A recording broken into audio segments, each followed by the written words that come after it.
السلام عليكم.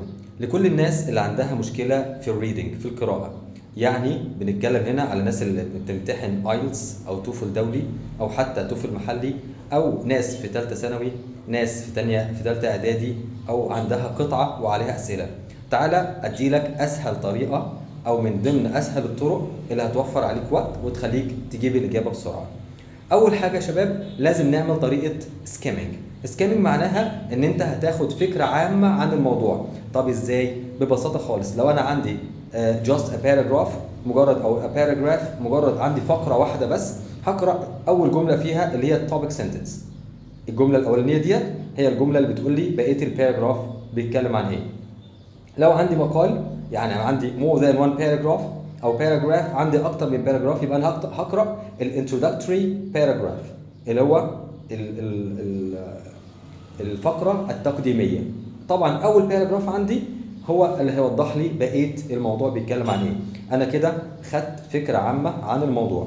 طب دي بسرعه خالص، ما خدتش مني وقت، بس طبعا لازم اكون بعرف اقرا كويس واعرف اترجم كويس علشان ابقى انا كده جبت المعنى كله على بعضه، ما تهش مني حاجه.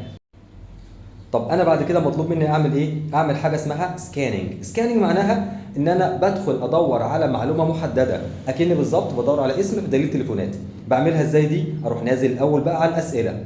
اول سؤال اشوف الكلمه الكي ووردز، الكلمات المفتاحيه فيه، او ايه السؤال عن ايه بالظبط، ايه اللي انا عاوز ادور عليه. اطلع على القطعه ادور على الكلمه دي. طبعا انا كده فهمت القطعه بتتكلم عن ايه، ومن الانترودكتوري باراجراف هفهم تقسيمه وتوزيعه الكلام هيبقى عن ايه بالتدريج بتاعه، بالتدرج المنطقي بتاعه. فكده هعرف ادخل بسرعه اعمل كاتشنج، هعرف احط ايديا اعمل سبوتنج للفكره او للكلمه او للمعلومه اللي انا عاوز اجيبها.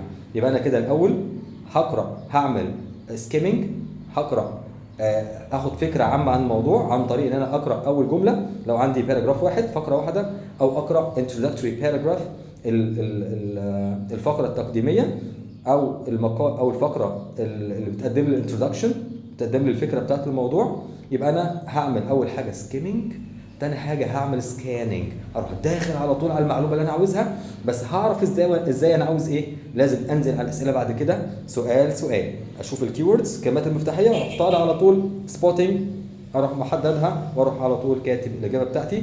كده معاك استراتيجيتين لازم بالتتابع. اول حاجه سكيمنج، تاني حاجه سكاننج. تابعوني في الفيديوهات الجايه ان شاء الله. والسلام عليكم ورحمه الله.